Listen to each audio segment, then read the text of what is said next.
بسم الله الرحمن الرحيم. بار محمد وآل محمد صلوات.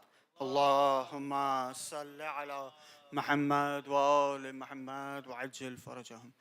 Let us begin tonight's program for the first of Muharram with the recitation of the Holy Quran by Brother Hadi Rizvi. Please welcome him with a loud salawat ala Muhammad wa ali Muhammad. Allahumma salli ala Muhammad wa ali Muhammad wa ajil farajahum.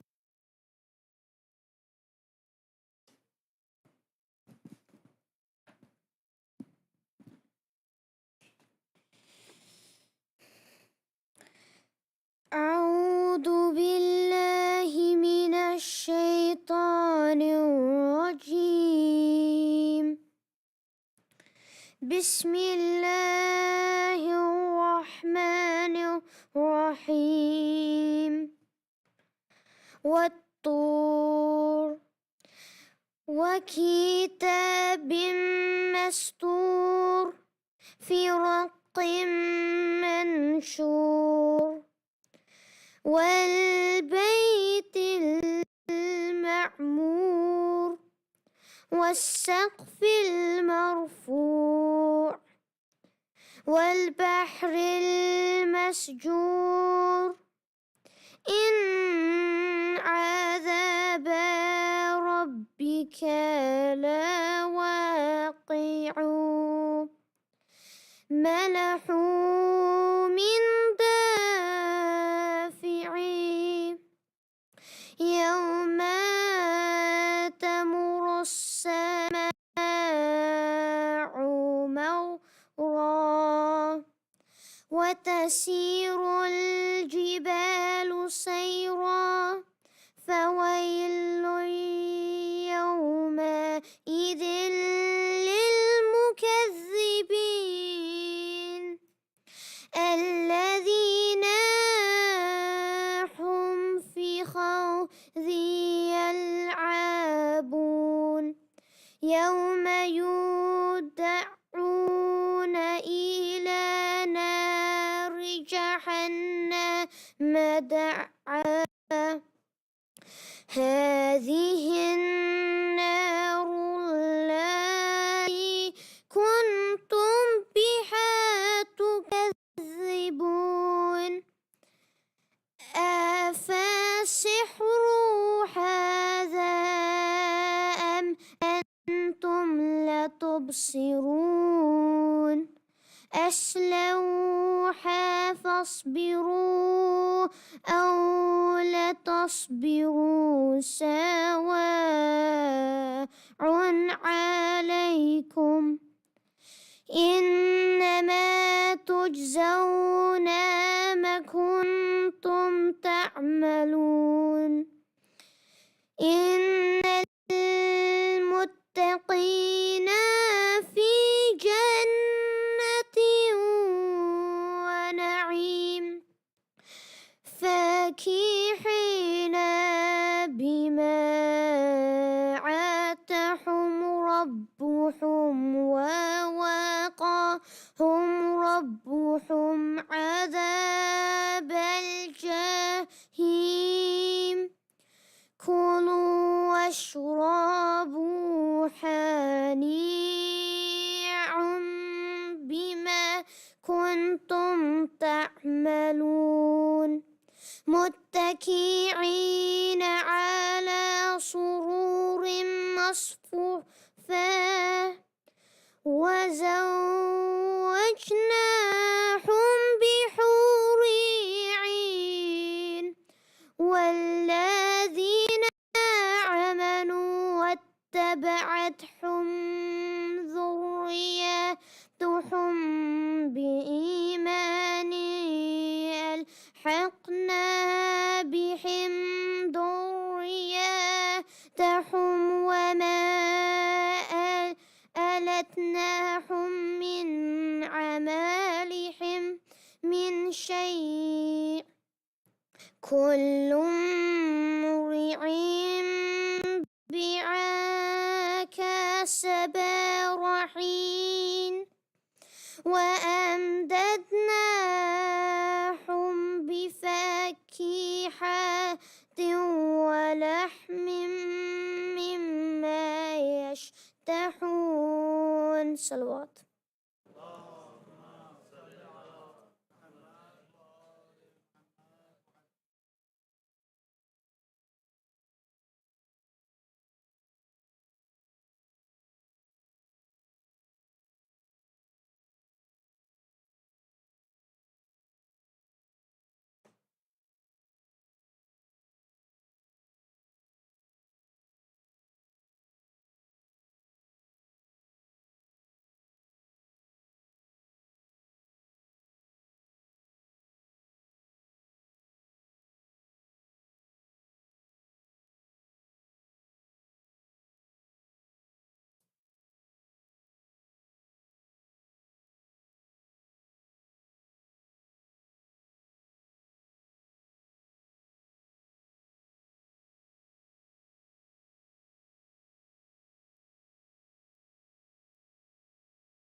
والوتر الموتور.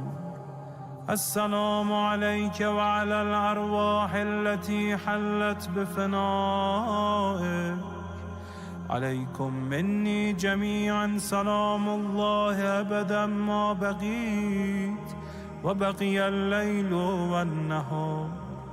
يا أبا عبد الله، لقد عظمت الرزية وجلت وعظمت المصيبة بك علينا وعلى جميع أهل الإسلام، وجلت وعظمت مصيبتك في السماوات على جميع أهل السماوات. فلعن الله أمة أسست أساس الظلم والجور عليكم أهل البيت، ولعن الله أمة دفعتكم عن مقامكم وأزالتكم عن مراتبكم التي رتبكم الله فيها، ولعن الله أمة قتلتكم، ولعن الله الممهدين لهم بالتمكين من قتالكم. برئت إلى الله وإليكم منهم ومن أشياعهم وأتباعهم وأوليائهم. يا أبا عبد الله، إني سلم لمن سالمكم وحرب لمن حاربكم إلى يوم القيامة. ولعن الله آل زياد وآل مروان، ولعن الله بني أمية قاطبة، ولعن الله ابن مرجانة، ولعن الله عمر بن سعد، ولعن الله شمرا، ولعن الله أمة أسرجت وألجمت وتنقبت لقتالك. بأبي أنت وأمي لقد عظم مصائبك، فأسأل الله الذي أكرم مقامك وأكرمني بك أن يرزقني طلب ثارك مع إمام منصور من أهل بيت محمد صلى الله عليه وآله. اللهم اجعلني عندك وجيها بالحسين عليه السلام في الدنيا والآخرة. يا أبا عبد الله، إني أتقرب إلى الله وإلى رسوله وإلى أمير المؤمنين وإلى فاطمة وإلى الحسن وإليك بمضالاتك وبالبراءة ممن قاتلك ونصب لك الحرب، وبالبراءة ممن أسس أساس الظلم والجور عليكم. وأبرأ إلى الله وإلى رسوله ممن أسس أساس ذلك وبنى عليه بنيانا وجرى في ظلمه وجوره عليكم وعلى أشيائكم، برئت إلى الله وإليكم منهم، وتقرب إلى الله ثم إليكم بمضالاتكم ومضالاة وليكم، وبالبراءة من أعدائكم والناصبين لكم الحرب، وبالبراءة من أشيائهم وأتباعهم. إني سلم لمن سالمكم، وحرب لمن حاربكم، وولي لمن والاكم، وعدو لمن عاداكم. فأسأل الله الذي يكرمني بمعرفتكم ومعرفة أوليائكم، ورزقني البراءة من أعدائكم، أن يجعلني معكم في الدنيا والآخرة، وأن يثبتني عندكم قدم صدق في الدنيا والآخرة. وأسأله أن يبلغني المقام المحمود لكم عند الله، وأن يرزقني طلب ثاري مع إمام هدى ظاهر ناطق بالحق منكم. وأسأل الله بحقكم وبالشأن الذي لكم عنده أن يعطيني بمصابي بكم أفضل ما يعطي مصابا بمصيبته، مصيبة ما أعظمها وأعظم رزيتها في الإسلام وفي جميع السماوات والأرض. اللهم اجعلني في مقامي هذا ممن تناله منك صلوات ورحمة ومغفرة. اللهم اجعل محياي محيا محمد وآل محمد، ومماتي ممات محمد وآل محمد. اللهم إن هذا يوم تبركت به بنو أمية وابن آكلة الأكباد، اللعين ابن اللعين على لسانك ولسان نبيك صلى الله عليه وآله، في كل موطن وموقف وقف فيه نبيك صلى الله عليه وآله. اللهم لعن أبا سفيان ومعاوية ويزيد بن معاوية، عليهم منك اللعنة أبد العابدين. وهذا يوم فرحت به آل زياد وآل مروان بقتلهم الحسين صلوات الله عليه. اللهم فضاعف عليهم اللعن منك والعذاب الأليم. اللهم إني أتقرب إليك في هذا اليوم وفي موقفي هذا وأيام حياتي بالبراءة منهم واللعنة عليهم، وبالمضالاة لنبيك وآل نبيك عليه وعليهم السلام. اللهم لعن أول ظالم ظلم حق محمد وآل محمد، وآخر تابع له على ذلك. اللهم لعن العصابة التي جاهدت الحسين وشايعت وبايعت وتابعت على قتله. اللهم لعنهم جميعا.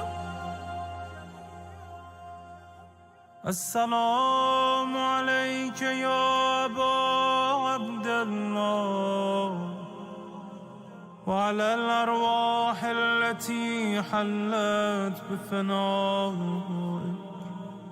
عليك مني سلام الله أبدا ما بقيت، وبقي الليل والنهار ولا جعله الله آخر العهد مني لزيارتكم.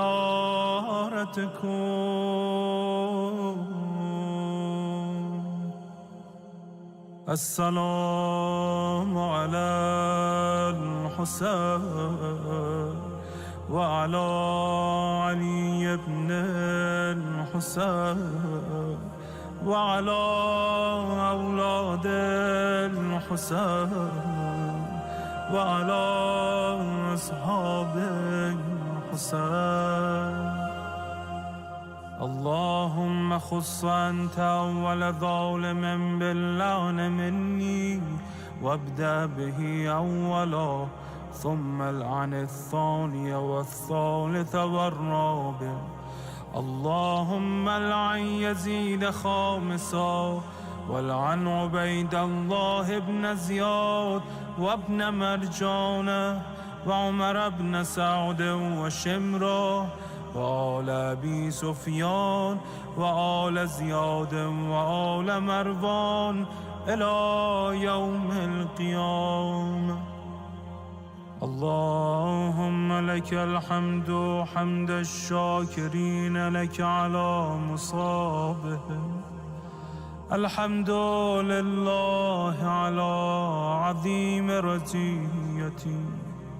اللهم ارزقني شفاعة الحسين يوم الورود وثبت لي قدم صدق عندك مع الحسين وأصحاب الحسين الذين بذلوا مهجهم دون الحسين عليه السلام.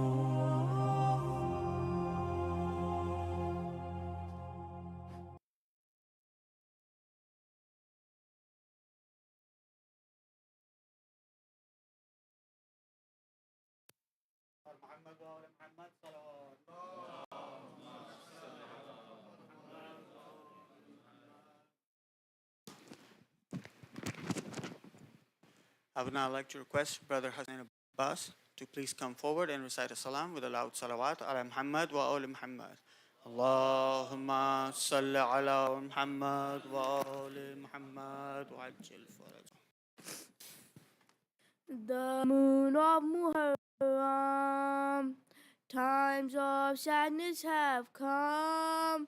The crescent has now arrived, casting gloom on Karbala, casting gloom on Karbala. The moon of Muharram, times of sadness have come. The crescent has now arrived, casting gloom on Karbala, casting gloom on Karbala. Betrayal by the Kufans set this moon on its course, calling out for their guide. Treachery with no remorse, Muslim and his sons. What a tragedy, oh what calamity. The moon bleeds to foresee, the moon bleeds to foresee. The moon of Muharram, times of sadness have come. The crescent has now arrived, casting gloom on Karbala, casting gloom on Karbala. On the night it heard the prayers of those pure souls, fought the rising sun for. Perhaps this could be its role. Akbar's azan so clear, this moon filled with fear. How will it possibly arise and see the state of those dear, and see the state of those dear? The moon of Muharram, times of sadness have come. The crescent has now arrived, casting gloom on Karbala, casting gloom on Karbala. It saw the 6-month infant, no water but an arrow. That night it shone its light on, but Bob filled with such sorrow. To see my Ashura I crave. I hear nothing but his cries. Oh son, please do not arise. And with this mother sympathize. And with this mother sympathize. The moon of Muharram, times of sadness have come.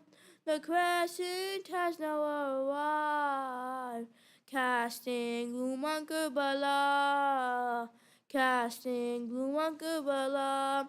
From this month my baby had to wander veilless.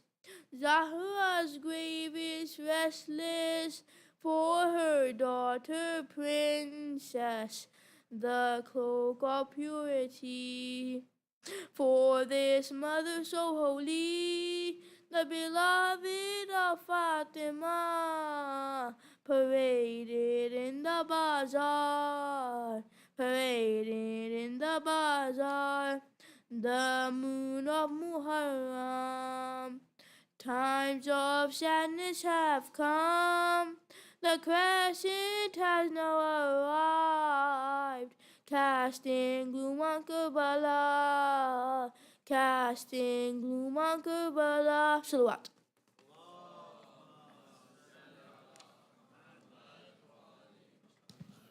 Jazakallah. Ahsan. One more loud salawat, please. Allahumma salli ala Muhammad wa ali Muhammad. I would now like to request Brother Ali Zain to please come forward and recite a salam with a loud salawat ala Muhammad wa ali Muhammad. Allahumma salli ala Muhammad wa ali Muhammad. محمد وآل محمد صلوات.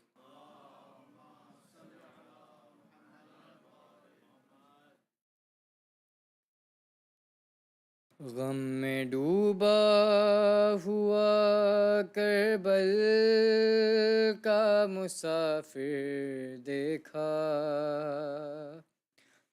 غم میں ڈوبا ہوا کربل کا مسافر دیکھا،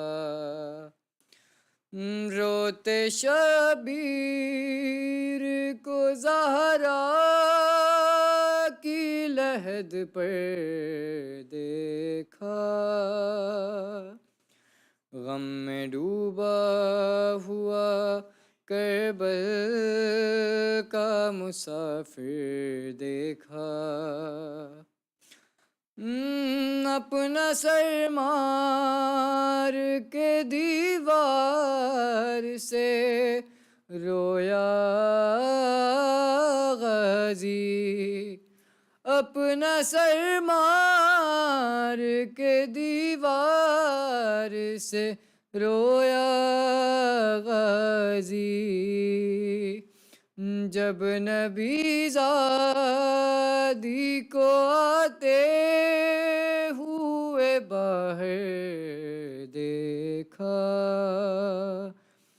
غم میں ڈوبا ہوا کربل کا مسافر دیکھا، دور تک پھیلی ہے قاسم کی جوانی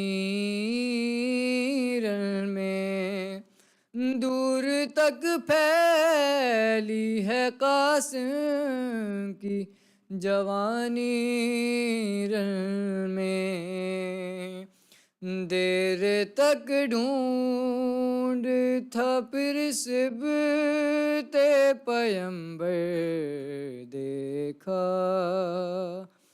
غم میں ڈوبا ہوا کربل کا مسافر دیکھا، غم میں ڈوبا ہوا کربل کا مسافر دیکھا،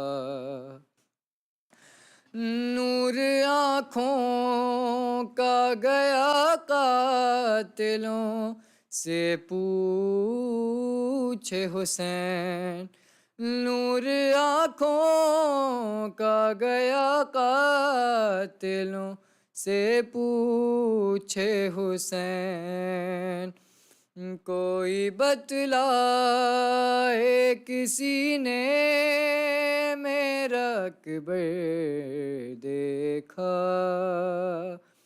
غم میں ڈوبا ہوا کربل کا مسافر دیکھا، غم میں ڈوبا ہوا کربل کا مسافر دیکھا،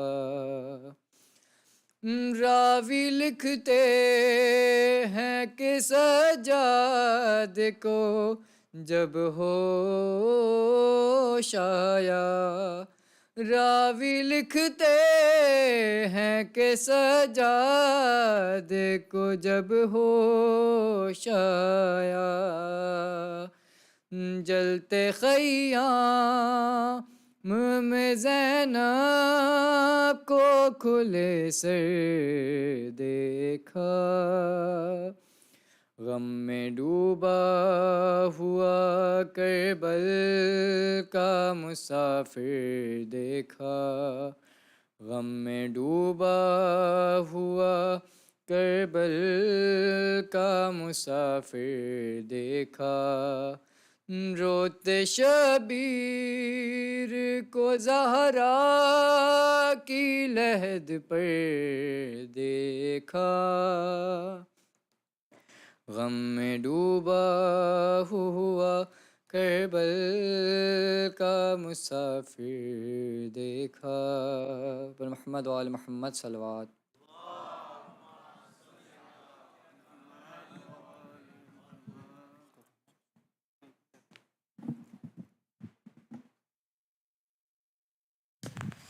Jazakallah ahsan. One more loud salawat, please.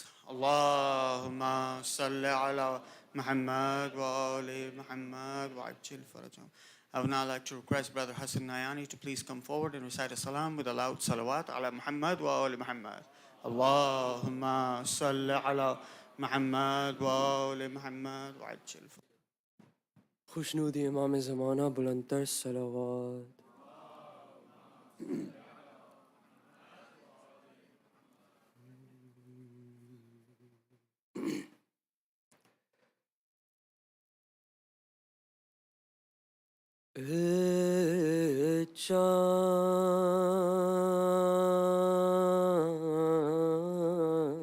چاند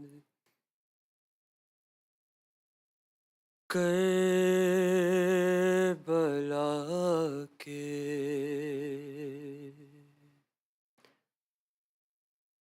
اے چاند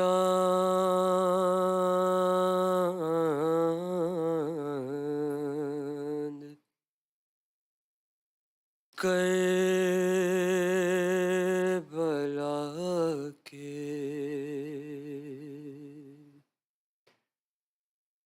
تو نے تو دیکھے ہوں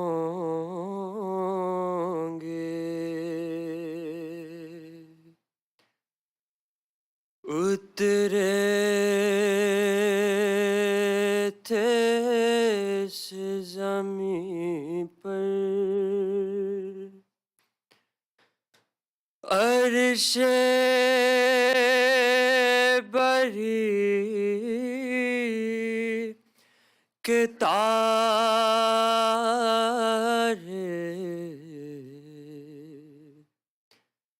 اے چاند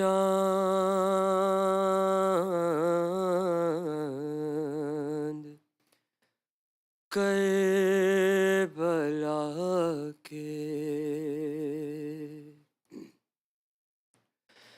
اے چاند جلوہ گر ہے ہاشم کا چاند یہاں پر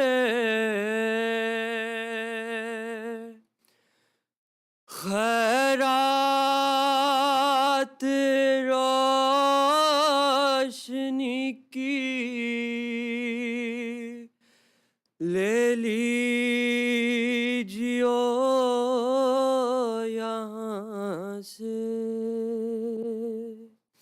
اے چاند اس زمین پر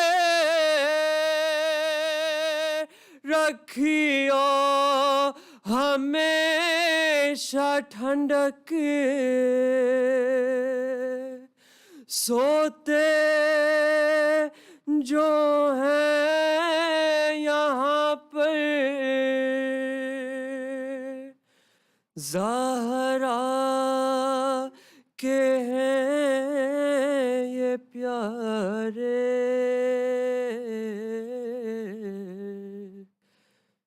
اے چاند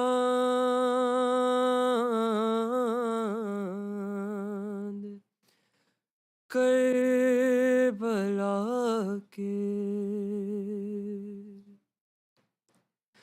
تسلیم و سلسبیلوں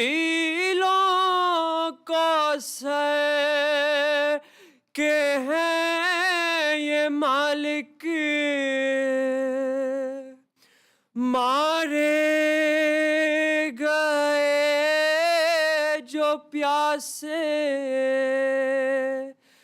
اس نہر کے کنارے، حر اور حبیب جیسے جانباز اور رہبا مارے گئے یہیں پر، انصار شاہدی کے مارے گئے یہیں پر، بے دردیوں ستم سے زینب کے دونوں پیارے،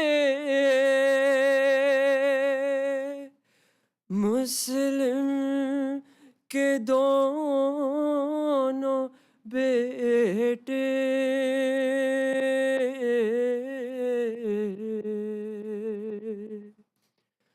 اے چاند کربلا کے، پامال ہو رہی تھی قاسم کی لاش رن میں، عباس اور سرور چن چنتے ان کے ٹکڑے، بازو کٹے یہیں پر عباس با وفا کے، اذن وغا نہ پایا، پانی بھلا نہ پائے،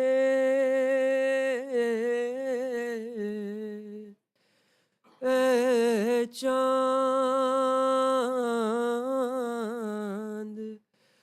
کربلا کے، اے چاند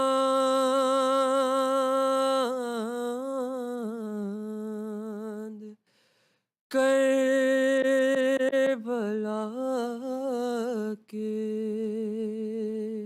بر محمد وآل محمد صلی اللہ علیہ وسلم۔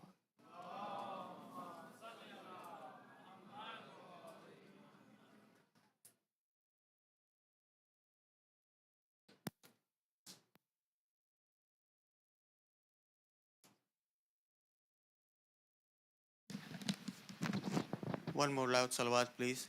Allahumma salli ala Muhammad wa ali Muhammad wa ajil farajahum. Bismillah ar-Rahman ar-Rahim. Respected Sheikh, elders, brothers and sisters in faith, Assalamu alaikum. My condolences to the Imam of our time, Ajalallahu ta'ala farajahu sharif. Allahumma salli ala Muhammad wa ali Muhammad wa ajil farajahum.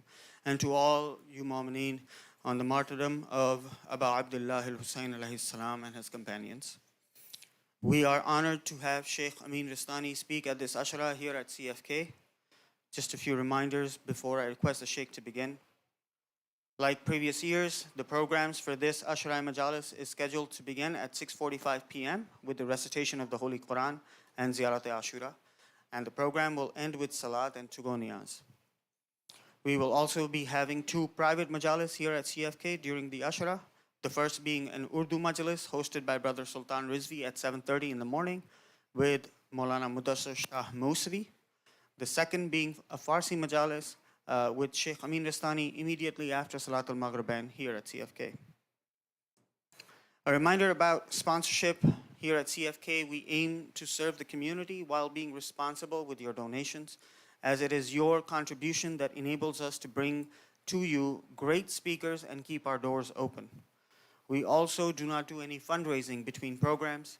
Sponsorship slots are available online. We request that you contribute to this as much as you can and become part of Azadari Abu Abdullah al-Husayn alayhi salam. Sponsorship slots are available online and updated weekly at cfkdfw.org. We would also like to remind our parents of toddlers in our community about our dedicated mother's room. This room has a live feed of the program. It has been set up so that toddlers can be accompanied by their mothers, and young ones can get accustomed to sitting and listening to the program in a lighter, less restrictive setting. With this, we hope to bring ease to all of our mu'mineen in these coming nights and help keep noise at a minimum during the program. We would also like to thank everyone for doing your part in helping us achieve the objective of being responsible with your donations by registering whenever you plan to attend an event at CFK. The registration links are present on our WhatsApp and email announcements. For opportunities to help behind the scenes, or if any of you have any questions, please speak to myself or any of the existing volunteers. Let us please recite a Surah Fatiha for the marhumin of today's program sponsors, and let us all include our own marhumin and the marhumin of the Ummah. Bismillah ar-Rahman ar-Rahim. Alhamdulillah.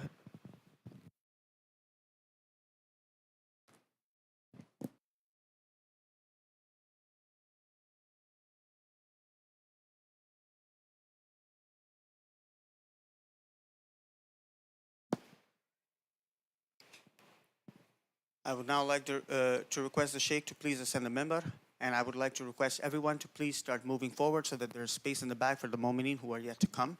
Let us all move forward with a loud salawat ala Muhammad wa ali Muhammad. Allah.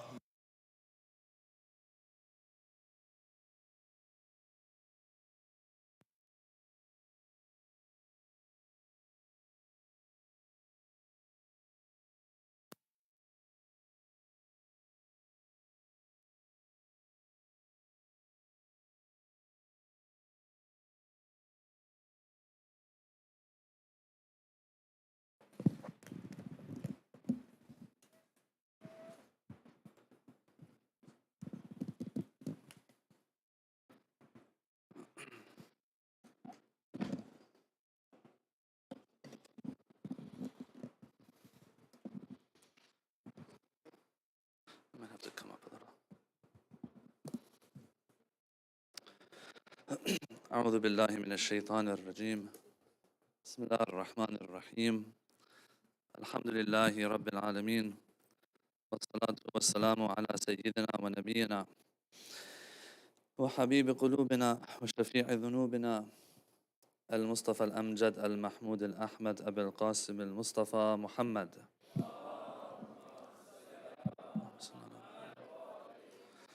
وعلى أهل بيته الطيبين الطاهرين، واللعن الدائم على أعدائهم أجمعين. صلى الله عليك يا أبا عبد الله. We thank Allah subhanahu wa ta'ala for allowing us to gather and commemorate the Shahada of Imam Hussein alayhi salam. My condolences to all the brothers and sisters. And I pray that our majalis and all of the majalis that are held throughout the city, throughout this part of the world, and throughout the globe are beneficial ones, ones of safety, ones that people will walk away from taking something that will change their lives for the better, inshaAllah ta'ala. With another salawat ala Muhammad wa ali Muhammad.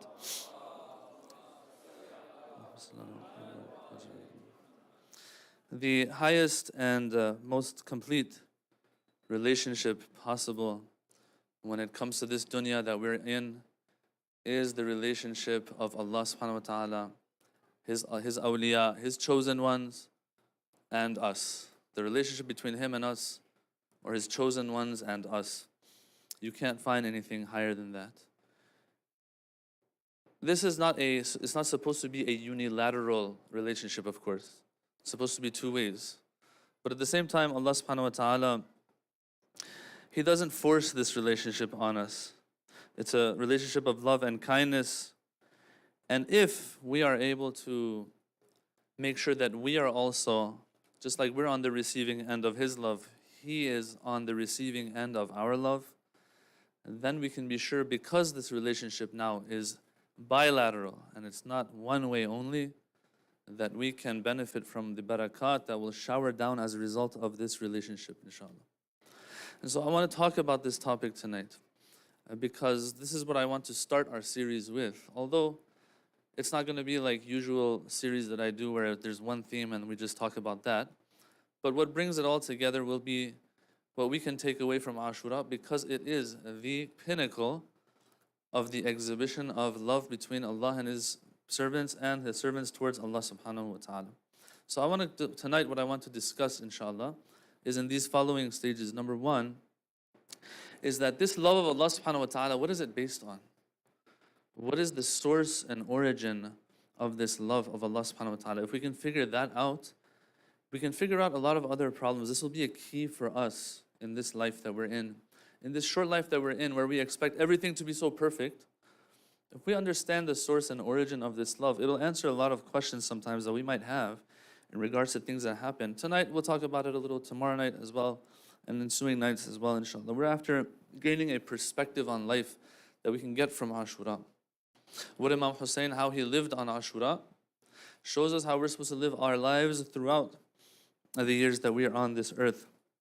Now, once we understand the love of Allah subhanahu wa ta'ala, number one, a little bit at least, then we can start to understand the love of Ahlul Bayt towards us as well.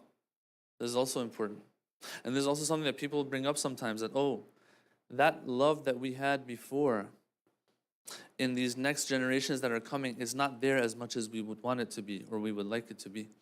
So let's talk about that a little bit as well. And there I'm going to have a lot of examples, hopefully, of the love of the Ahlul Bayt towards us. Is the love of Ahlul Bayt towards us, the chosen ones of Allah towards us, is it the same?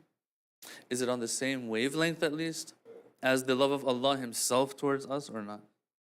Is there compatibility here? Is there not? And once we figure that out, I want to make our way into just one example of Imam Hussein alayhi salam on the night of Ashura.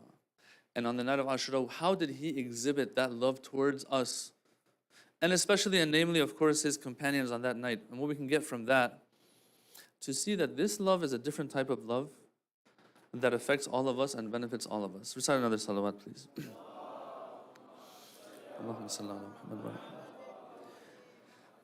This love, brothers and sisters, that we're talking about, the love between Allah and us, that relationship that is the highest relationship we can find on this planet, in this physical, material life that we're in right now. This love of Allah, they say, is based on rahmah. It's very important to understand this. It is based on rahmah, the same rahmah and mercy, grace, whatever you want to call it, that Allah had when He created to begin with. Ar-Rahman, allama al-Quran, خلق الإنسان. It didn't say Al-Alim خلق الإنسان. It didn't say Al-Qawi خلق الإنسان. It didn't even say Ar-Rahim خلق الإنسان. It said Ar-Rahman خلق الإنسان. Ar-Rahman. Now we don't have time to get into this, but some of you know the difference between even Rahman and Rahim. If you want the most raw, the most general, the most encompassing form of the mercy of Allah, you turn to His Rahmaniyah, not even His Rahimiyah. His Rahmaniyah. The Quran says, Ar-Rahman khalaq al-insan. If it had said Al-Qawi, the Almighty, the All-Knowing had created insan, then you'd say, okay, the source and origin of creation is what? The fact that Allah is Alim, the fact that He has knowledge, the fact that He has power. Of course, creation happens through power, through knowledge and might and all of those things, obviously. But Allah puts His finger on which quality of His when He says, I created insan, on the fact that He's Rahman. So this shows that Rahmaniyya, being Rahman and having that encompassing, all-encompassing mercy and grace, is the origin and source of the love Allah has for us and the relationship He has with us. But we have to be careful at the same time when we see that Allah goes out of His way. I mean, He doesn't need us. He doesn't need to create us. There's no need for Him to create us. We have to be aware of the fact that sometimes Allah will word things in a certain way that might sound like He needs us. But this goes back to the fact that He's the Rahman who has created us. The fact that He will word things in a certain way to make it even seem like He needed us or He needs us. But we have to be aware of the fact that He is in no need of that. For example, it's as if He's chasing us and our love. When you love somebody but they don't love you back, you keep chasing them, you keep sending them messages, they ignore you, they leave you unread, right? Which doesn't work with me anymore because I've deactivated the 2 blue check marks. Alhamdulillah. So everyone's either read or unread. All right. So when we're chasing somebody, of course, obviously, we're the one who's in need, or else we wouldn't be chasing, right? Allah makes it sound like He needs. That's how much He loves us, that He brings Himself down that much, for lack of a better term. For example, the Quran says, مَنْ ذَا الَّذِي يُقْرِضُ اللَّهَ قَرْضًا حَسَنًا فَيُضَاعِفَهُ لَهُ. Is there anyone out there, Allah says, Allah who gave us our existence, forget about what is attached to us of money and clothing and health and wealth and all of that, forget that. Our existence belongs to Him, but then He says, there's something you have, although your whole existence belongs to me, but there's something you have, can you give me a little bit of that, please? That's how He words it in the Quran. مَنْ ذَا الَّذِي يُقْرِضُ اللَّهِ. Who out there is willing to lend me some money? Allah says in the Quran. When He's asking the people to step up and to be generous and to understand that some of the wealth that Allah has out there, He's put in their wealth to reach others. And when He wants to push us and encourage us to give away, because it's for our own benefit, guess how He words it? He says, in a nutshell, He says, hey, oh people, I need your money. What? Yes, I need your money. Did you just say that, Allah? Yeah, I did. But you don't need anything. He says, get the point then. If you know that I don't need anything, you get the point. But then there were some dumb people in the time of the Prophet. They said, if Allah wanted to feed someone, if Allah wanted to keep someone wealthy, Allah would have taken care of them Himself. Why should we do it? Don't you understand? This is for your own benefit. This is for your own growth. To the point that Allah will say, I need your money. Who is it that's willing to lend me money, Allah says, so that I multiply it for them? I take it for them and I invest it. I'm their broker. Who's out there willing to do this? Yeah. Or for example, He will go to the point where He will make it sound like we have a haqq over Him. SubhanAllah. I have a haqq over Allah. Well, some of the literature, that's what it says. But obviously we know that's not the case. So let's get the message here, brothers and sisters. Let's get the message. What's the message? The message is that you're important and I love you this much. What does the hadith say? It says that Allah says, Abdi, bihaqqika alayya, inni uhibbuk. As a result of your haqq over me, Wait a minute, we don't have a haqq and right over Allah subhanahu wa ta'ala. We don't. What does He owe us? Is He in debt to us? No, obviously not. But He says, بِحَقِّكَ عَلَيَّ, because of the right you have over me, أُحِبُّكَ فَبِحَقِّي عَلَيْكَ أَحِبَّنِي. Since I brought myself down for you, once again, I hate to use this terminology, but because I brought myself down for you, you also love me back. Does He need my love? He doesn't need my love. But He understands that everything I want is there. He says, come here, don't go anywhere else. I've brought you to this world so you acknowledge and understand that you need me. But I will go this far, just like a father who gives his son or daughter some money and says after some time, says, can I have some of that money, please? Can you lend me some of that money, please? I want to teach you how to invest it. Baba, all the money that you gave belongs to you, Baba or Mama. So why are you asking for it in a way as if it doesn't belong to you? Well, because the father loves the daughter or son that much, that they will say, I will go out of my way, I will bring myself down. So this person appreciates that. عبدي بحقك علي إني أحبك فبحقي عليك أحبني. And that's why they say, and so we have to be careful here, not to forget who the right belongs to rightfully. So I'll give you an example. In the story of Prophet Yusuf, there is an account that goes like this. It says that Prophet Yusuf, when he was in the prison, and he's praying to Allah subhanahu wa ta'ala, he says, oh Allah, by the right of my father Yaqub, like do this or do that please for me. The response comes to him, wait a minute. What haqq do you have? What haqq does your father have over Allah? That you say, by the right of my father Yaqub, do this or do that for me. What am I supposed to say then? Well, you all know what he's supposed to say, right? And then it says to him, the response that comes back is, say, Allahumma bihaqqi Muhammadin wa Aliyin wa Fatima wal Hasani wal Hussein. Oh Allah, give me this or that. Sallu ala Muhammad wa ali Muhammad.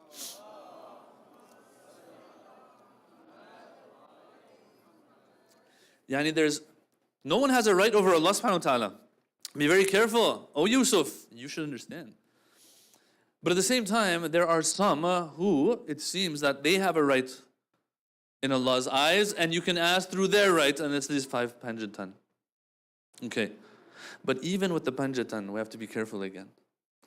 Because when you look at Ziyarat Jami'a Kabira, even there, it says that Allah, oh Allah, by the right of them that you gave them that right to begin with. Let's understand. We have to understand. We don't want to be kindergartners anymore in the scope of spirituality.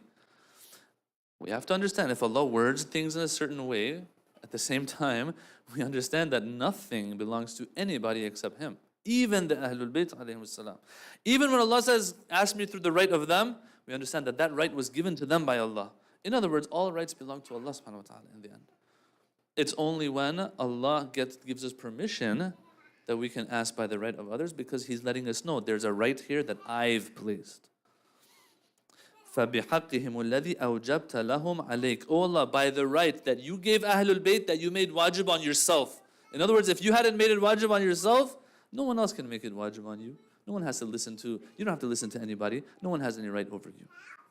All right, so having said all of this about the love of Allah towards us, these questions that sometimes might come up here and there about why did this happen to me, why did that happen to me, we have to understand, like, if Allah is Allah, and this is the origin of His love, and this is how it works, then, and He has no need whatsoever, He has no deficiency in His knowledge whatsoever, we have to understand that certain things just might not go the way we want sometimes.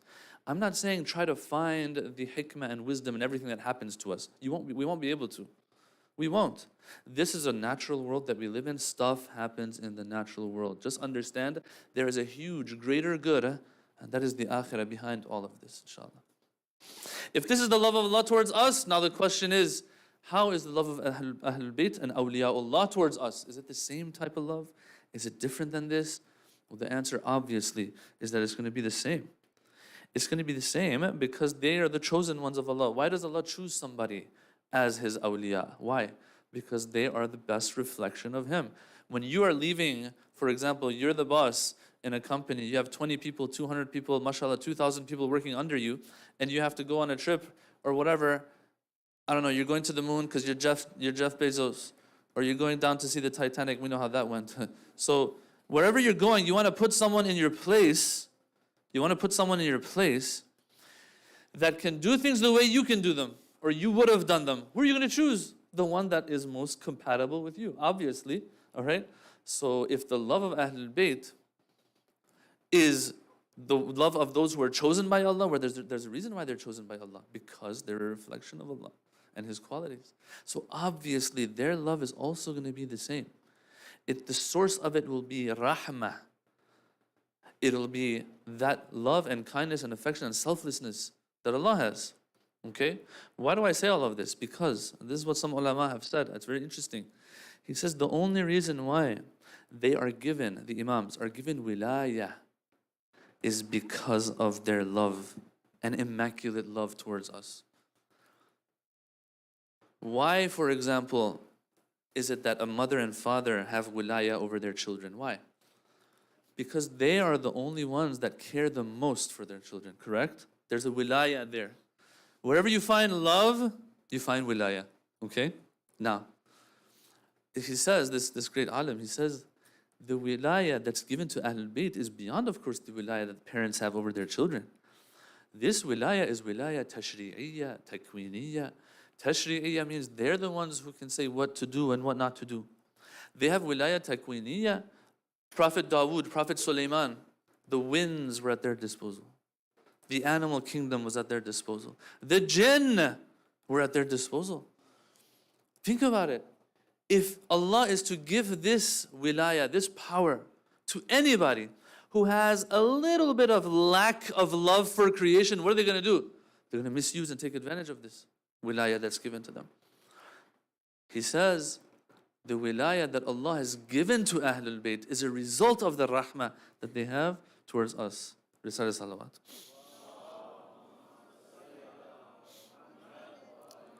And so this is where some of those examples that I want to share with you come in. That the Imams, their love was different than the love of anything else we find on this planet that we're in. Their love is a love based on rahmah. For example, the famous story you've heard, Imam al-Rida was approached and he's asked, why do they call the Prophet Abu al-Qasim, the father of Qasim? And so the answer is because he had a son named Qasim who passed away. Well, the person says, well, is there anything else? Do you see me as a person who deserves to know more? Because if you can tell me more, please tell me more. He says, I'll tell you more. Abu al-Qasim, you've all heard, because we're Shia, we've heard this one for sure. The Prophet is called the father of Qasim because he was, he's the father of Imam Ali, because he raised Imam Ali. And Imam Ali is Qasimun Nari wal Jannah. He is the measuring stick by which Jannah and Jahannam people are taken to or stayed away or are not taken to. Because Ali, alayhi salam, is Qasimun Nari wal Jannah, he's the one who divides those who go to Jannah from those who go to Jahannam. Then the Prophet who raised him is the father of Qasimun Nari wal Jannah, the father of Al-Qasim. So Imam Rida adds more to what this person had asked. Okay, but then he says this part now. He says that since the Prophet and Ali are the fathers of this ummah, in Ana wa Ali, the famous hadith says, Abawa hadihil ummah. We are the fathers of this nation, which means that they have the utmost love for us. Because they were like that, Allah has given them wilayah. Okay, so you see, it all goes back to love. And then here I am, because something bad happens in my life, which is unfortunate. No one's saying that no one's trying to water down the hardship that you've been through or try to undervalue the patience that you're showing towards the hardships that we're facing. All of us are in the same sinking boat, by the way. We all have our issues, brothers and sisters. And so no one's saying that there's no problem there, but we have to understand that it shouldn't ever reach a point where we question Allah's love for us. Because it's based on this rahmah. To the point that Allah gives certain powers to certain people because He knows they won't misuse them. Okay, if they won't misuse those powers, then for sure they love us. Or for example, in Majma' al-Bayan it says that when the Prophet would see how the people would not accept his call. Think about it.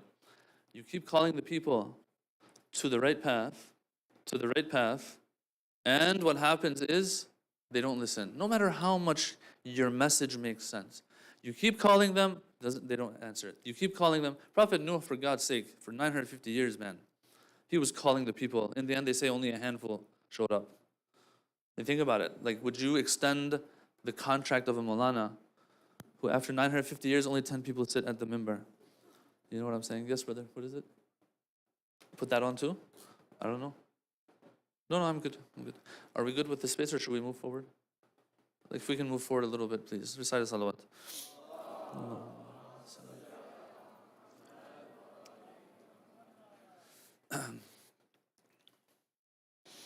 So,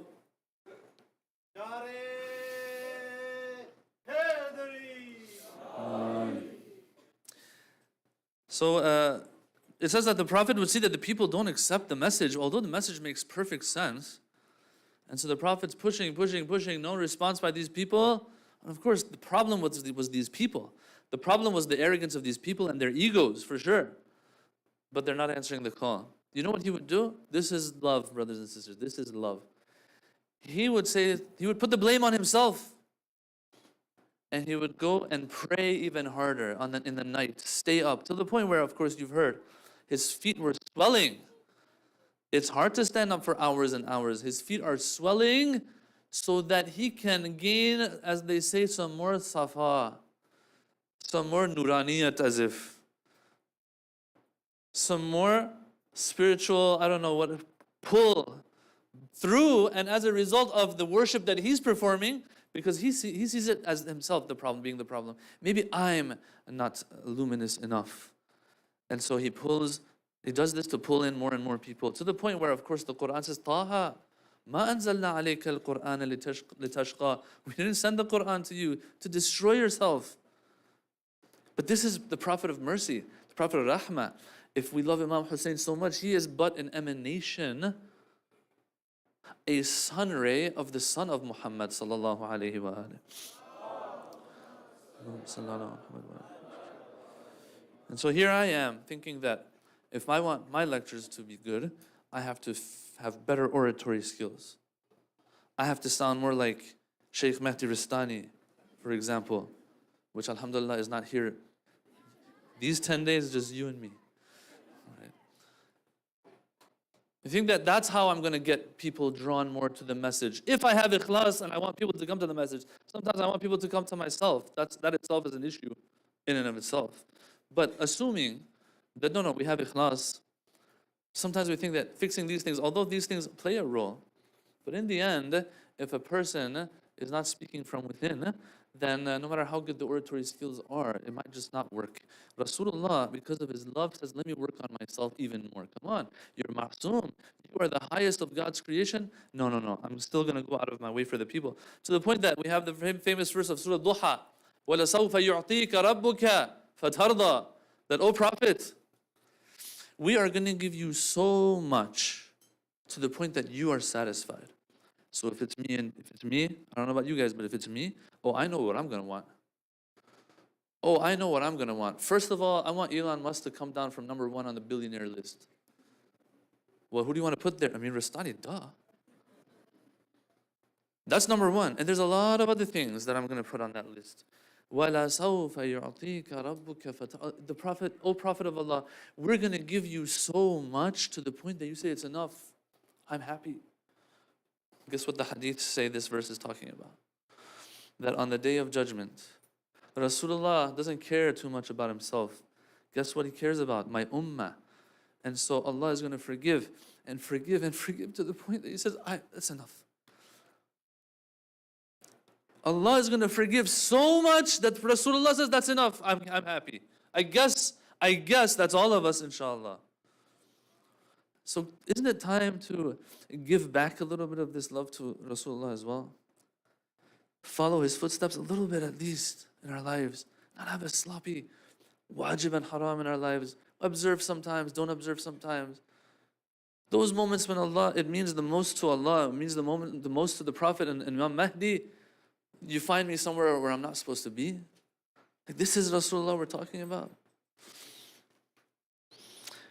Another example is another hadith that they say. It says that Rasulullah sallallahu alaihi wasallam, he said, "Oh Allah, do on the day of judgment, this ummah of mine, these followers of mine, they are gonna be in trouble. They're gonna be in trouble, and so I don't want them to be humiliated in front of everyone else on Yawmul Hisab. So when you're doing their hisab, I don't want anyone else to see except just me and you. I'm their father, it's fine if I see. I don't want anyone else to see when you're doing their reckoning, calculating their good deeds and bad deeds and so on. Yeah. And of course, what does Allah say in response? He says, Ana ar'afu bi'ibadi mink. Rasulullah, no matter how great you are, I am more loving to my creation than you are even. So guess what? Uhasibuhum wahdi. I'll take care of them myself. You won't even know. And then here I am saying, oh Allah, why did this happen to me in this part of my life? Why did that happen to me in my part of life? It's fine, we understand. It's not easy. It's not my fault. We understand. But understand that this is what's going on behind the scenes. So let's be a little more patient. I speak to myself first and foremost. To the point that it reaches a point where it's beyond the Muslim ummah even. I'll share a story with you that's pretty nice as well. It says that there was a Yahudi youth who knew how to read and write during Rasulullah's time, and he would teach the Muslims how to read and write. For some reason, this kid falls ill, this young person falls ill, and he's passing away. And the Prophet comes, he says, where's this guy? I haven't seen him in a few days, which is very interesting. The Prophet cares about that Yahudi individual that he used to see, and then all of a sudden doesn't see anymore. So he says, where is this youth? They say he's ill, he's not doing too good.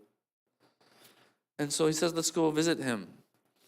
And so they go visit him, and he sees that, yes, this youth is about to die. And so Rasulullah, out of his love and care, he says, you've done so much service for us. Now it's time for me to do something good for you. So bear witness, embrace the faith. You know it's the truth. Embrace it. And it says that this youth, his parents were there, who were also Yahudi. And so he takes a look at them and he passes out, as if I can't do this when they're here. They're going to get upset that I leave this faith and I embrace that faith. But when he comes and regains his conscience, his parents, they say, son, if you want to, you go for it. Don't worry about it. And he embraces the faith in those last moments. And he leaves this dunya as a Muslim. And the Prophet says, this janazah now, please don't touch it. I'm going to get all the Muslims to come, and we're going to take this and bury this janazah just like everyone else of the Muslim ummah. This is the Prophet of mercy. That he's just after one thing, to fix the akhirah of the people. And so if the Prophet's not willing to let a Yahudi go, what about us, brothers and sisters? What about us? Now we do have to be careful that we don't think that by making sure that this relationship now is a two-way relationship, that alhamdulillah, I did a favor to Imam Ali alayhi salam. Imam Ali, I loved you back. I answered your call. Right? That will be the beginning of one's downfall. We have to be very careful about that and remind ourselves of certain lines that the Imams themselves have said. That listen, we love you all so much and all of that, but don't let it ever reach a point where you feel like we need it now. Okay? If we do that, we're hurting ourselves, brothers and sisters. Once again, it's not going to affect them in any way. It's not going to affect Allah in any way. But we're hurting ourselves. That's where we stop. Okay? For example, in Nahjul Balagha, Amir al-Mu'mineen, he says to the people, he says, لا يزيدني كثرة الناس حولي عزة ولا تفرقهم عني وحشة. Oh, people who are around me right now, making noise, I just want you to know that the abundance of the people around me doesn't add to my izzah and honor. Because, listen, when you have Allah, and Allah in the Quran says, إِنَّ لِلَّهِ الْعِزَّةُ جَمِيعًا, that all izzah and honor and nobility and dignity belongs to Allah, that means if it comes from anywhere else, it's not independently coming from anywhere else, it's coming through a channel that goes back to Allah. The source and origin of all izzah is Allah subhanahu wa ta'ala. Ali ibn Abi Talib, obviously, without a doubt, he has Allah. And so he says, oh people, the fact that you now are around me, don't think that this is helping me in any way. It's helping you. He doesn't say that part. I'm adding that part. He says, I don't benefit from you being around me when it comes to my honor and dignity, because I have it anyway through Allah subhanahu wa ta'ala.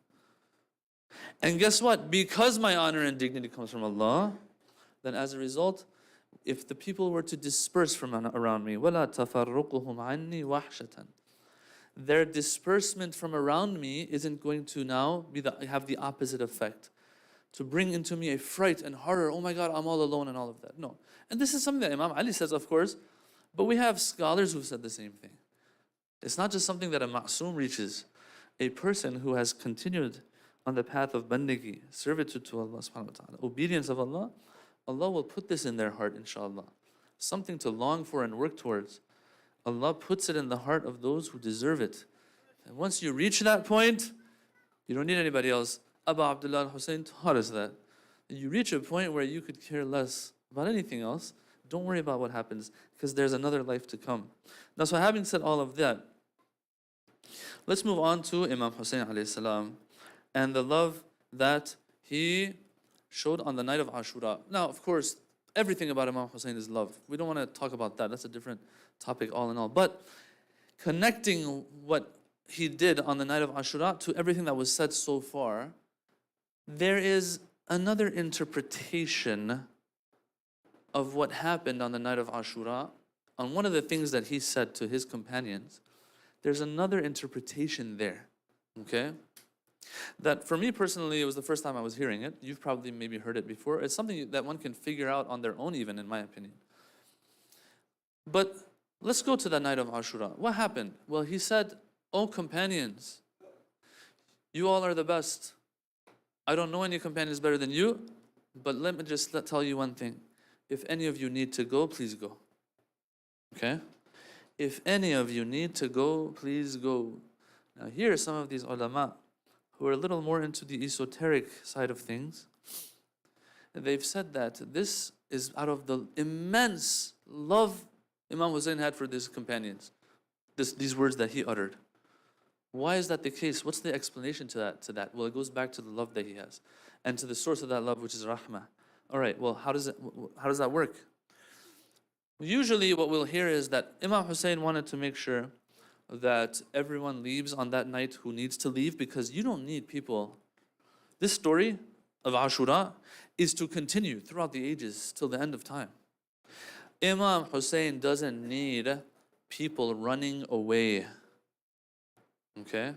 He doesn't need people running away on that last night or on the day of Ashura. So people now, with their pens and pencils, they start recording that, yeah, Imam Hussein, he had some companions, but because no one cared about him too much, yeah, because his army was a weak one, because his goal and mission was a weak one, what happened was they left him on the day of Ashura. Because they came to their senses that this person is mistaken. You know, I'll say this in parentheses, it hurts one really to think about these things, but some of the ones who are critical of Imam Hussein, even till today, they're not too many, but they're out there. They say that, this is in parentheses, they say that Imam Hussein was killed with the sword of his grandfather Muhammad. What do you mean by that? What do you mean by that? He was killed with the sword of his grandfather. Of course, it's not the physical sword of his grandfather, but they'll say that Imam Hussein, although he was the grandson of Rasulullah, but he stood up against the ruler of his time. Rasulullah had said, don't cause fitna, don't cause division, don't cause problems. And so Imam Hussein was in the wrong here. The last thing you want is for people to turn around and say, on the day of Ashura, people were running away. Why? Because they came to the conclusion that Hussein alayhi salam is going against the teaching of his own grandfather. Who says that? Because his own grandfather had said, whoever does something like that, I want you to get rid of them. And that is exactly what the ummah did. It doesn't matter who you follow, who you are the descendant of. It doesn't matter. What matters is how much you follow the commands and teachings of Rasulullah. That's what matters. And so on the day of Ashura, the fact that people were fleeing left and right shows that Imam Hussein was in the wrong. This is what usually we are told. That this is the reason why Imam Hussein asked one last time, people, if you want to go, go now. Tomorrow is not the time to go. Tomorrow if you go, you're probably going to be in big trouble. Now is the time to go. Get yourselves far away from here. This idea of the Prophet commanding that anyone who causes division amongst the ummah, the Prophet ordering that the ummah get rid of that person, reminds me of a story I'll share with you right now. Actually, it's kind of funny. But one of my colleagues, he's a sheikh actually, but he's a revert sheikh, okay? So he was in Qum for the longest time though. He was telling his story to us. And he was telling me, from what I remember, this is the way I remember it. He said that when I was growing up and I converted to Islam, I asked I think he said stepfather, I asked him, what is this Sunni Shia that they say? What's the difference between these two? Okay? And his stepdad had told him that these Sunnis, what they say is that you are supposed to follow the family of the Prophet. The Shia say you follow the companions of the Prophet. Okay? And so this individual, you know what he had said? He said, that day I said to myself, obviously, you follow the companions of a Prophet because they're the ones who are going to follow the teachings of that Prophet. The family sometimes might get it wrong. So I said, I'm going to be Shia. And so he became Shia for the wrong reason. But later on, he learned that this family is different than other normal families. Yes, the argument is valid that just because you're related to someone doesn't get you into Jannah. We agree with. But this is a specific family. The same Al that the Quran speaks of when it comes to Ali Ibrahim. The descendants of Ibrahim, these are chosen people. There's different. So he said, I did it for the wrong reasons. The last thing Imam Hussein wants on the day of Ashura is what? The people fleeing, and then later on in history they come and say, yeah, the people came to the conclusion that just because you're the grandson of the Prophet doesn't mean we have to follow you necessarily and that you're on the right path. Imam Hussein doesn't want this. So I'm not saying this is an invalid interpretation of that event. And there are other interpretations and explanations as well. But what really got my attention was this one here.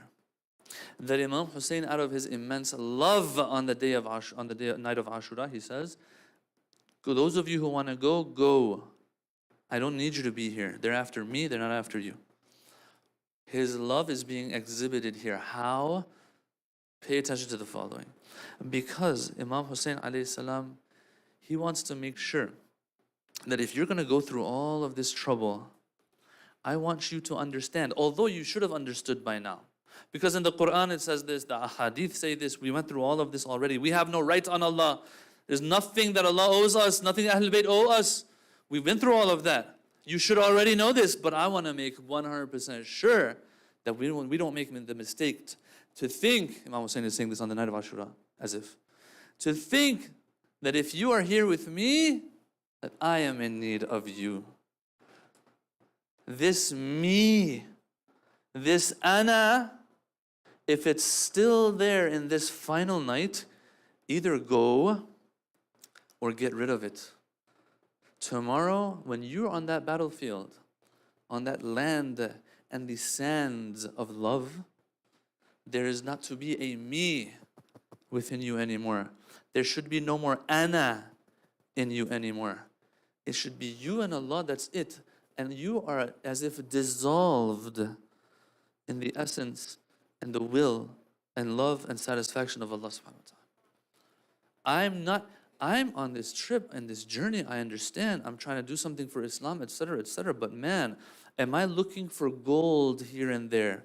That might be a little soiled, but has gold in it. I want to wash the soil off of this gold so it can shine. And so if you're going to be with me, this is not a journey like any other. Out of my love, I want to make sure you make it to the highest levels. And that is why, when they say when Imam Ali is passing by during the Battle of Siffin, he is passing by the land of Karbala, either on the way there, on the way back, whatever it was in Siffin. He says that ha huna masari'u ushaqin shuhada. This is the resting place and where they will fall. Who? The lovers. No ana anymore. Dissolved in Allah subhanahu wa ta'ala. Dissolved in Hussein alayhi salam. No ana. Imam Hussein makes sure you're going to leave on this day. I'm going to make sure there is not one trace of impurity. Get rid of all of that subtle shirk of ana within you. This last night is your last opportunity. Yes. And so Hafiz has a line. He says, سایه معشوق اگر افتاد بر عاشق چه شد? When the shadow of the beloved falls on the lover, what's wrong with that? Let that happen. ما به او محتاج بودیم. او به ما مشتاق. That look, when the beloved casts his shadow on the lover, okay, what you realize is that we were in need of him. He wasn't in need of us. But although he wasn't in need of us, he had ishtiyaq and shawq towards us, a passion towards us. This is what the Ahlul Bayt exhibited on the day of Ashura. And they made sure that others would also experience this love with them on this journey. So, in these days that we come, inshallah, we remember Imam Hussein alayhi salam, and we talk about different topics. One thing should be there at the top of the list. This month, this week, this 10 days, day of Ashura is the day where I will, inshallah, get rid of that ana in me a little bit more. I know the month of Ramadan came. I know the nights of Qadr, we have them. I know we have Yawm Arafah, we have all of that. But we all know Muharram, Ashura is different. A connection is there that like no other. And so this is the opportunity to kind of slaughter that me that's within me. That ego that I have that doesn't allow me to fly. It keeps me heavy. It keeps my wings locked up, inshallah ta'ala. Sallallahu alayka ya Aba Abdullah. Recite salawat.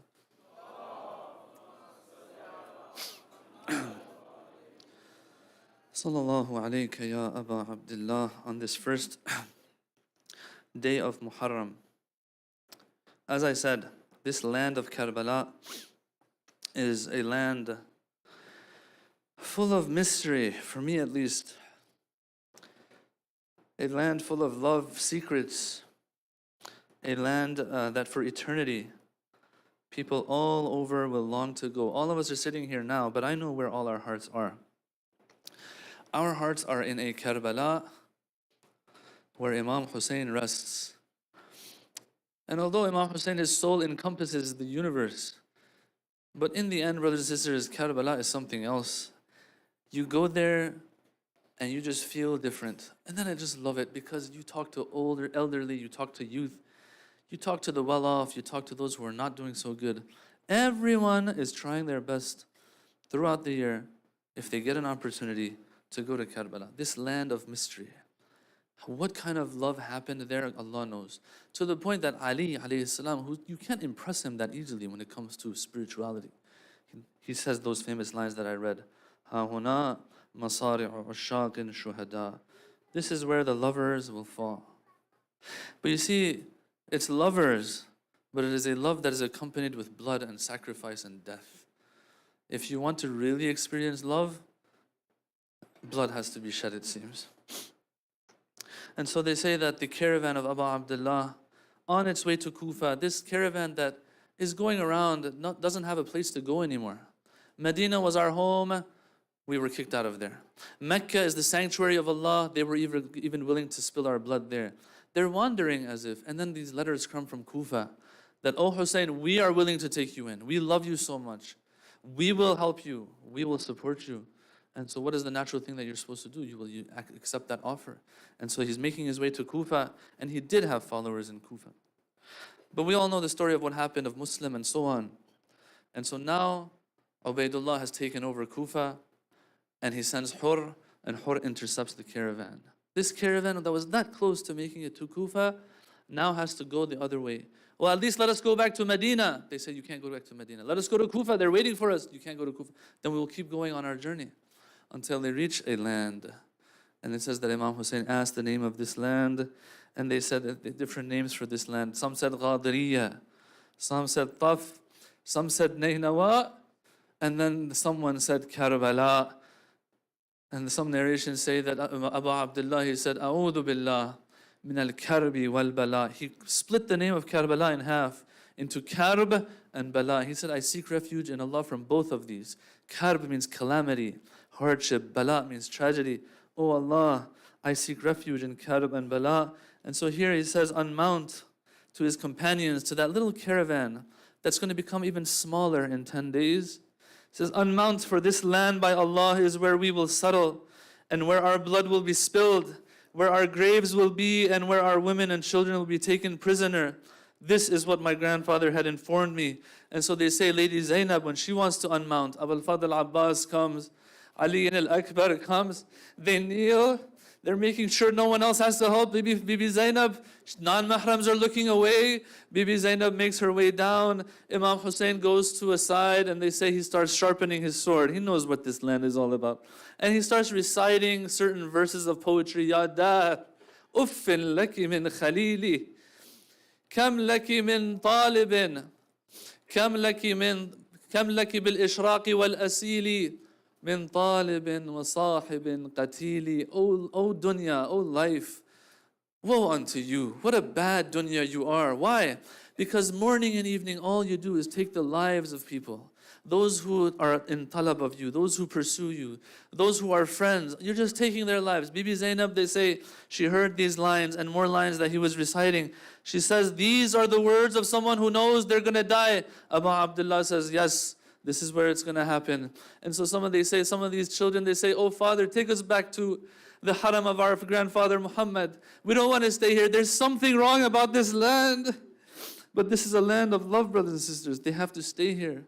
But as Imam Ali said, it's love and shahada together. It's love and blood together. And so a day will come, brothers and sisters, that Ali and Al-Akbar will go on this same land, and only pieces of him will return.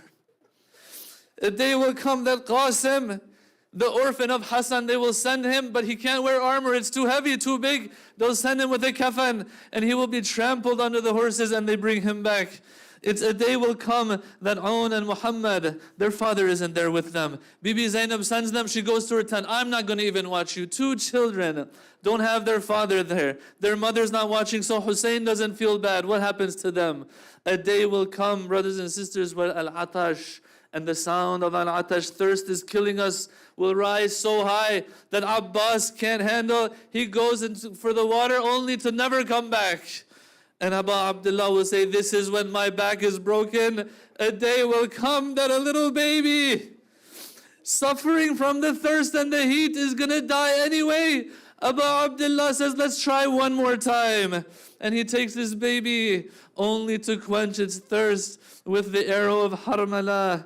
O Zainab, a day will come where the heads of your brothers will be on the spears before you, and you will have to mount the camel, but there's no one to help you mount. After you have helped everyone else mount their camel, there is no Abbas anymore to give you his need. There is no Ali and Al-Akbar to give you a hand. All you have is brutal men, non-mahrams looking on. How is Zainab going to mount the camel? لا حول ولا قوة إلا بالله العلي العظيم وسيعلم الذين ظلموا أي منقلب ينقلبون. ماتم الحسين يا حسين.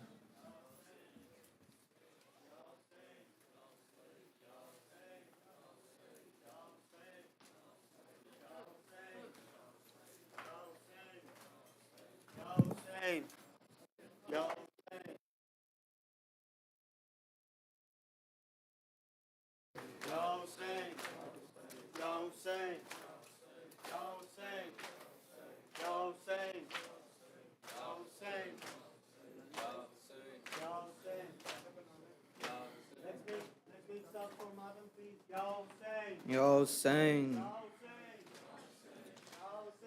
करबला वालों पे ये कैसा मुहर्रम आया, करबला वालों पे ये कैसा मुहर्रम آیا کربلا والوں پہ یہ کیسا محرم آیا کربلا والوں پہ یہ کیسا محرم آیا کربلا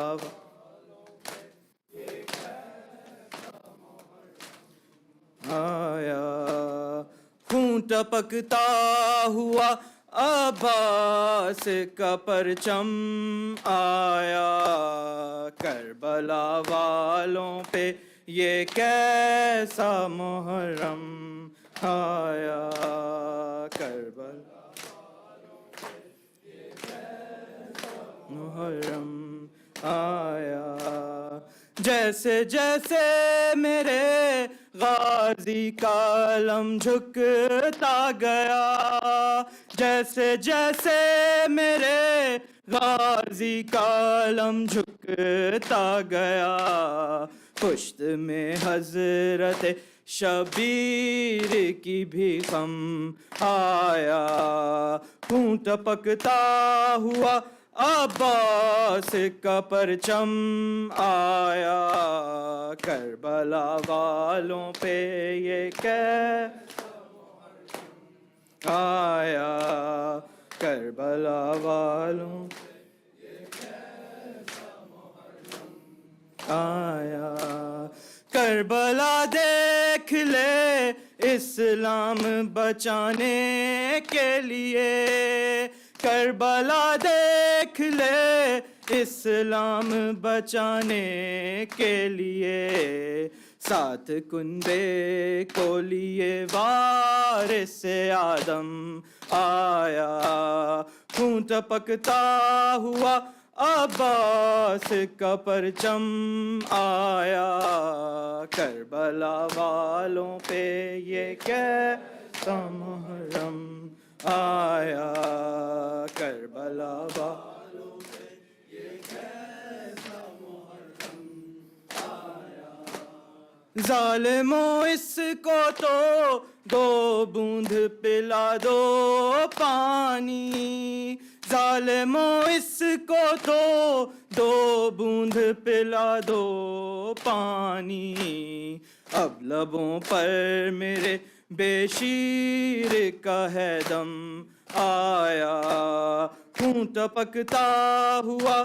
عباس کا پرچم آیا کربلا والوں پہ یہ کیسا محرم آیا کربلا والوں پہ یہ کیسا محرم آیا سارے موسم تو گزر جاتے ہیں آ کر لیکن سارے موسم تو گزر جاتے ہیں آ کر لیکن بس ہمیشہ کے لیے موسم ماتم آیا خون ٹپکتا ہوا عباس کا پرچم آیا کربلا والوں پہ یہ کیسا محرم آیا کربلا والوں پہ یہ کیسا محرم آیا یا حسین یا حسین یا حسین یا حسین یا حسین یا حسین یا حسین یا حسین یا حسین یا حسین یا حسین یا حسین یا حسین یا حسین یا حسین یا حسین یا حسین چاند محرم کے تو بدلی میں چلا جائے چاند محرم کے تو بدلی میں چلا جائے چاند محرم کے تو بدلی میں چلا جائے چاند محرم کے تو بدلی میں چلا جا، اے چاند محرم کے تو بدلی میں چلا جا، اے چاند محرم کے تو بدلی میں چلا جا، تجھے دیکھ کے مر جائے نا، تجھے دیکھ کے مر جائے نا، بیمار ہے صغرا، اے چاند محرم کے تو بدلی میں چلا جا، اے چاند محرم کے تو بدلی میں چلا جا، اے چاند محرم کے تو بدلی میں چلا جا، تجھے دیکھ کے مر جائے نا، تجھے دیکھ کے مر جائے نا، بیمار ہے صغرا، اے چاند محرم کے تو بدلی میں چلا جا، اے چاند محرم کے تو بدلی میں چلا جا، اے چاند محرم کے تو بدلی میں چلا جا، اے چاند محرم کے تو بدلی میں چلا جا، گر زہرا کا لٹنے کی خبر تو نے سنائی، تجھے دیکھ کے روتی ہے محرم میں خدائی، 1400 برس بیتے، 1400 برس بیتے، سب کہتے ہیں شکوہ، اے چاند محرم کے تو بدلی میں چلا جا، اے چاند محرم کے تو بدلی میں چلا جا، اے چاند محرم کے تو بدلی میں چلا جا، اے چاند محرم کے تو بدلی میں چلا جا، گر زہرا کا لٹنے کی خبر تو نے سنائی، تجھے دیکھ کے روتی ہے محرم میں خدائی، 1400 برس بیتے، 1400 برس بیتے، سب کہتے ہیں شکوہ، اے چاند محرم کے تو بدلی میں چلا جا، اے چاند محرم کے تو بدلی میں چلا جا، اے چاند محرم کے تو بدلی میں چلا جا، اے چاند محرم کے تو بدلی میں چلا جا، قاصد کو دیا خط میں یہ پیغام لکھا کے، ایک بار تو مل جا مجھے سینے سے لگا کے، پتلا ہی ہوئی نظریں، پتلا ہی ہوئی نظریں، کب دیکھیں گی چہرہ، اے چاند محرم کے تو بدلی میں چلا جا، اے چاند محرم کے تو بدلی میں چلا جا، اے چاند محرم کے تو بدلی میں چلا جا، اے چاند محرم کے تو بدلی میں چلا جا، اے چاند محرم کے تو بدلی میں چلا جا، ملنے کے لیے بھائی کو بے چین بڑی ہے، کب سے علی اکبر کی یہ راہوں میں کھڑی ہے، بچھڑی ہے یہ مدت سے، بچھڑی ہے یہ مدت سے، اسے تو نہ نظر آئے، چاند محرم کے تو بدلی میں چلا جا، اے چاند محرم کے تو بدلی میں چلا جائے چاند محرم کے تو بدلی میں چلا جائے چاند محرم کے تو بدلی میں چلا جائے ملنے کے لیے بھائی کو بے چین بڑی ہے کب سے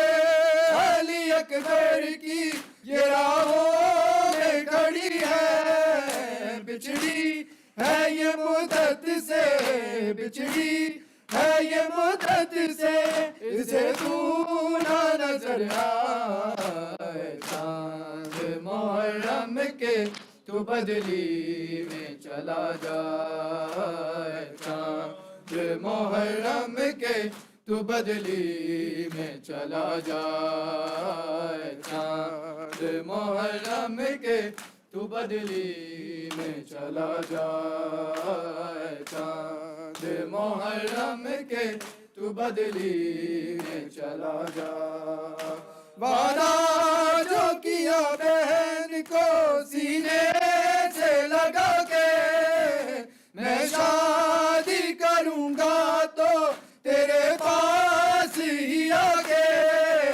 میں ساتھ محرم کو میں ساتھ محرم کو لوٹوں گا نہ گھبرائے چاند محرم کے تو بدلی میں چلا جائے چاند محرم کے تو بدلی میں چلا جائے چاند محرم کے تو بدلی میں چلا جائے چاند محرم کے تو بدلی میں چلا جائے ویران گھروں میں نہ اسے نیند ہے آتی اکبر کی جدائی ہے اسے خون رلاتی قدموں کے نشان ڈھانپ کے قدموں کے نشان ڈھانپ کے بیٹھی ہے سر رائے چاند محرم کے تو بدلی میں چلا جائے چاند محرم کے تو بدلی میں چلا جائے چاند محرم کے تو بدلی میں چلا جائے چاند محرم کے تو بدلی میں چلا جائے صغرا کے نصیبوں میں تو رونا ہی لکھا ہے سردار معصومہ کو ملی کیسی سزا ہے خطرہ رانا اکبر کا خطرہ رانا اکبر کا روتی رہی صغرا چاند محرم کے تو بدلی میں چلا جائے چاند محرم کے تو بدلی میں چلا جائے چاند محرم کے تو بدلی میں چلا جائے حسین حسین حسین